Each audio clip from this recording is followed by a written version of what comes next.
Welcome back, everyone. We're diving into something really unique today. Definitely unique. You wanted to know more about the occult philosophy in Brother of the Third Degree, right? That's the one. It's a A classic. classic, for sure. Published way back in 1894. 1894, yeah. We're talking secret societies, journeys of spiritual initiation, and the quest for, enlightenment. It's got it all. But what I find really interesting is how these themes, how they Yeah. connect to ideas, we're still grappling with even today, in the modern world. Absolutely.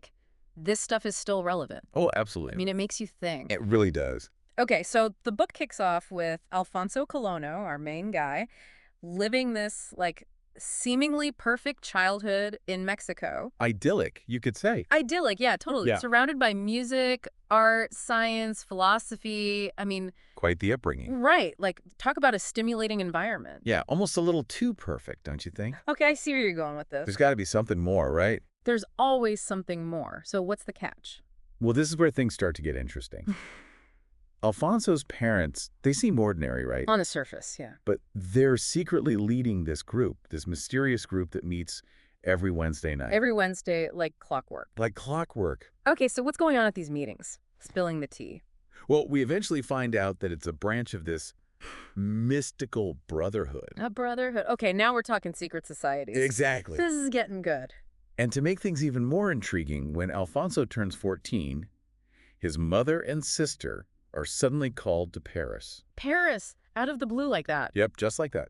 Okay, so what's the deal with Paris? Well, before they leave, Alfonso's father hints at this great brotherhood. Ah, so it's connected. It's all connected. He promises to reveal more about it later, but then Uh-oh, there's a but? a fierce storm breaks out as they set sail for Paris. And I'm guessing this isn't just any storm, right? Let's just say it leaves us wondering about their fate. That's classic foreshadowing right there. It definitely sets the tone for the journey ahead. Okay, so we've got this mysterious brotherhood, a sudden departure, and a foreboding storm. So what happens to Alfonso? I mean, his mom and sister are gone, right? Yeah, he's left with his dad, and this is where his formal training begins. Training, like Jedi training. Well, not quite Jedi, but it is a dual training in both medicine and occult practices. So it's like a blend of science and spirituality. Exactly. Yeah. And this dual training is crucial because the book emphasizes this secret school in Paris. The one his parents were involved with? The very same. They teach esoteric medicine there, but it's not just about, healing the body. It's got to be deeper than that. Much deeper. It requires mastery in medicine, law, and art. Whoa, that's a lot. It's like they're trying to create, Renaissance people. Exactly. It's about harmonizing different aspects of knowledge and being, like a holistic approach. Okay, that makes sense. So years pass, and Alfonso finally sets off for Paris himself. To follow in his parents' footsteps. Yeah, he wants to join this enigmatic brotherhood, unravel the mysteries. And I bet Paris has some surprises in store for him. Oh, you bet. He gets caught up in this series of mysterious encounters. Like what kind of encounters? Encounters that test his character, his readiness for this path he's chosen. Okay, give me an example, like something that really stands out. All right, picture this. Mm. The Grand Opera House, a runaway carriage, chaos, and then suddenly... Wait, hold on. Is this the scene with... Yeah, the mysterious stranger. I knew it. The one who uses, supernatural powers? To stop the carriage, yep. Yeah. Likely Alvarez, but the book keeps us guessing. So this scene, it's more than just action, right? Oh, definitely. It raises all these questions about reality, about what's possible beyond our everyday perception. It makes you think, what if we could tap into those hidden forces within ourselves? Right. Like what's really out there. And if we connect this event to the bigger picture, it hints at the Brotherhood's influence, Like they're operating behind the scenes, shaping world events? That's a bit unsettling, to be honest. It makes you wonder who's really pulling the strings. Okay, so we've got Alfonso in Paris. He's having these crazy encounters, and then... He receives a mysterious invitation from a Madame Petrovna. Madame Petrovna. Okay, who's she? She's like the gatekeeper to this world of secret societies, and this invitation... It's his ticket in. It is. But it comes with a choice. A big one. Oh no, what kind of choice? He has to choose between the benevolent White Brotherhood and the sinister Black Brotherhood. Oh, so it's a classic good versus evil situation. You could say that, but it's not as black and white as it seems. Of course not. There's always nuance. Always. The book does a great job of blurring those lines. So what makes these brotherhoods so different? Well, they both have their own rituals, their own tests, and they both emphasize that the path to spiritual enlightenment, It's not going to be easy. not at all. It demands sacrifice, dedication. And I'm guessing the Black Brotherhood's initiation, it's not for the faint of heart. Let's just say it's a chilling glimpse into the dangers of seeking power without the proper, moral foundation. A cautionary tale. Exactly. And the book keeps us in suspense for a while, doesn't reveal which path Alfonso chooses right away. Well, that's got to be frustrating. It's intentional. It's like we're experiencing his uncertainty along with him, right? Right.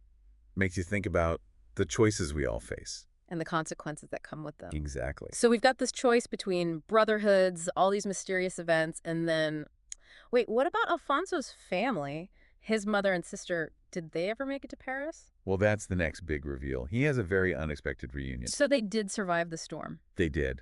And he finds them both as high-ranking members of, you guessed it, the White Brotherhood. Wow, talk about a family affair. It's not just about family ties, though. This reunion introduces the concept of sympathetic souls. Sympathetic souls. Okay, break that down for me. It's this idea that, true spiritual progress often requires a harmonious union with another soul, a connection that goes beyond the physical. It's like finding someone who's on the same wavelengths as you, spiritually speaking. Exactly. Someone who challenges you, supports you on your path. Someone who gets you. Yes. So we've seen Alfonso's entry into this world of the occult, right? But the questions remain. What challenges await him as he delves deeper into the White Brotherhood? And what exactly is this sympathetic soul connection all about? So we left off with Alfonso reunited with his family and this whole sympathetic souls thing, right? Sounds pretty intense. It is, and it plays a huge role in his journey, especially as he starts his training with the White Brotherhood. I bet that training's a lot more intense than those Wednesday night meetings back in Mexico, huh? Oh, yeah, we're not talking about beginner stuff anymore. Yeah. We're talking about developing serious abilities here.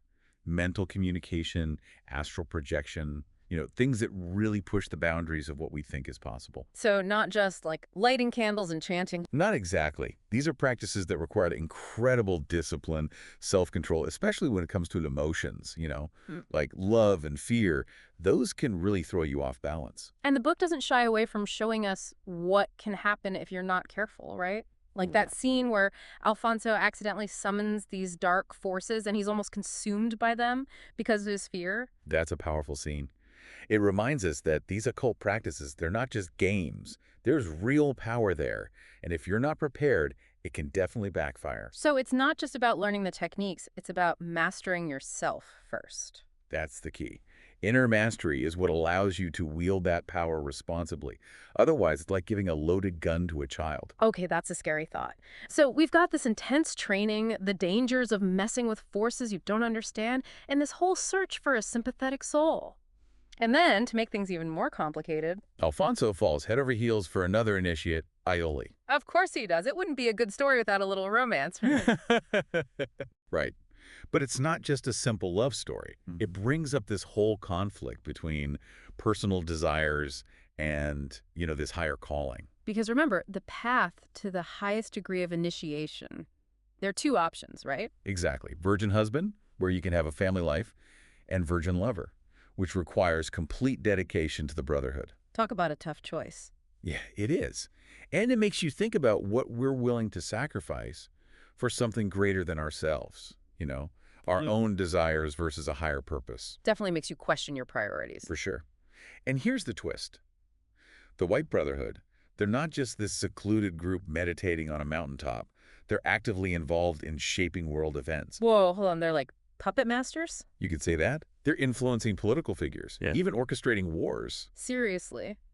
That's a little bit, I don't know, unsettling. It makes you wonder what's really going on behind the scenes, right? In our own world. Okay. That's a rabbit hole I'm not sure I want to go down. Maybe not. But it's something to think about. And guess who gets caught up in all this?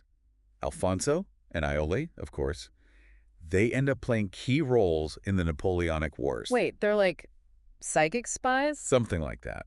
They use their abilities to influence battles, communicate information, really high-stakes stuff. I can't even imagine the pressure. It's intense.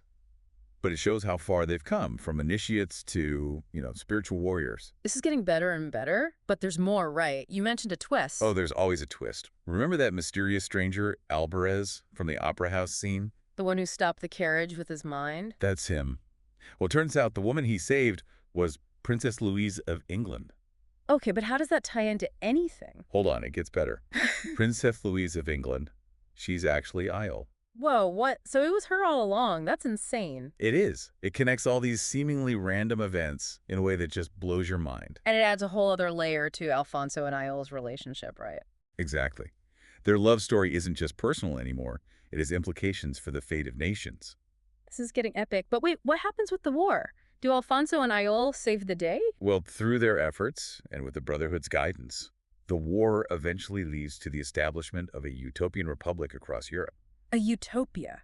In the middle of the Napoleonic Wars. It's a bold move, maybe a temporary peace, but it shows what can happen when people align themselves with a higher purpose. So we have love, war, secret societies, psychic powers, and now a utopia. What else could possibly happen in this book? Well, after all that, Alfonso and Iol decide to take a little break from Europe and head east East, where are they going? to the Himalayas. They want to delve even deeper into their spiritual understanding, go beyond what they've already learned. So from battlefields to mountaintops. Talk about a change of scenery. I'm guessing the Himalayas hold some pretty profound secrets. They do indeed. But that's a story for our next dive into Brother of the Third Degree. Last time, we left Alfonso and Iol on their way to the Himalayas, seeking deeper knowledge after all that went down in Europe. Yeah, it's like they're trading battlefields for mountaintops, seeking a different kind of challenge. Makes you wonder what they're hoping to find in these mystical heights, right? Like, what kind of wisdom awaits them there? We got to remember, the Himalayas, they're like a crossroads of ancient traditions, right? Right, like a spiritual melting pot. Exactly. And it's there that they encounter this secluded community of spiritual masters, kind of like a hidden monastery or something. So they're finally getting some answers, some deeper teachings. Oh, yeah, this is where the book really dives into some profound concepts, like the nature of the soul, the power of sound. The power of sound. Didn't we touch on that earlier? With Alfonso's parents and those Wednesday night meetings? What comes full circle? Those meetings, they involved chanting, using specific sounds to access different states of consciousness. Oh, yeah, I remember that. It's like they were tapping into something ancient, something beyond our normal understanding. Exactly. And those practices, they're echoed in the teachings Alfonso and Iol receive in the Himalayas. It's like a thread that connects different traditions, showing a universal truth behind these practices. And what about this concept of the universal Christ? That sounds pretty heavy. It is. It goes beyond any specific religion, though. It's more like this unifying principle, a divine spark present in all beings. So like a shared essence that connects everything. Exactly. And the book seems to suggest that this universal Christ, it can be accessed through these practices, through the power of sound, through deep meditation. It's like they're peeling back the layers of reality, revealing something truly profound. It's mind-blowing, really. And it challenges us to consider what might be possible, What if we could tap into this universal consciousness, this interconnectedness? It makes you wonder what we're missing out on, right? Stuck in our everyday routines, caught up in the material world. That's the beauty of a book like this. Mm-hmm. It opens up your mind to different possibilities, different ways of seeing the world. So we have this convergence of ideas, the exploration of sound, and this whole idea of the third degree still looming in the background.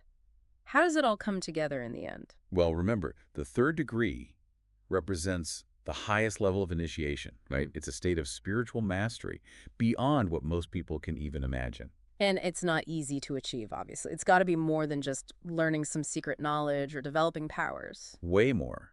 It's about complete inner transformation. Alfonso faces his final test in the Himalayas, a symbolic confrontation with his deepest fears, his attachments, everything that holds him back. Sounds intense, like a battle for his soul. It is. Yeah? And through this ordeal, his perception of reality shifts completely. He experiences this profound expansion of consciousness, recognizing the interconnectedness of all things. So he's finally seeing the bigger picture. Exactly. And it's not just him either. Iol's there with him. And their love for each other, it actually becomes a key element in their transformation. Wait, I thought they chose the virgin lover path, complete dedication to the Brotherhood. Doesn't that mean no romantic love? It's not that simple. They learn to transcend the limitations of personal attachment, to experience love as this universal force, you know? So their love becomes a bridge to something higher. Exactly. And it echoes that whole sympathetic souls thing, right? True love can facilitate spiritual growth, not hinder it. That's a beautiful thought. But what does it actually mean to achieve the third degree? Like, what does it look like? The book describes third-degree initiates as beings of pure spirit, capable of creating forms at will, traversing the universe. They've transcended the limitations of space and time. Wow, they're practically gods. In a sense, yes. But their power, it's not about domination or control. It's about service to humanity, guiding us towards a higher destiny. So they graduate from warriors and spies to spiritual guides, operating on a cosmic level. You could say that. And that's the ultimate message of the book, right? True power lies not in manipulating the material world, but in transforming ourselves, in awakening to our true potential. Wow, that's a powerful takeaway. This deep dive into Brother of the Third Degree has been a wild ride. Secret societies, occult training, love, war, enlightenment, it's got it all. It really makes you think, doesn't it? About the hidden possibilities within ourselves, the forces at play in the universe. It definitely challenges our perceptions of reality, and it leaves us with some big questions to ponder. What role do we play in the evolution of consciousness? What seemingly impossible feats might be possible if we tap into that hidden potential? Those are questions worth exploring, for sure. Absolutely. Thanks for joining us on this incredible journey through Brother of the Third Degree. We hope it sparked your curiosity and maybe even inspired you to explore some of these themes yourself.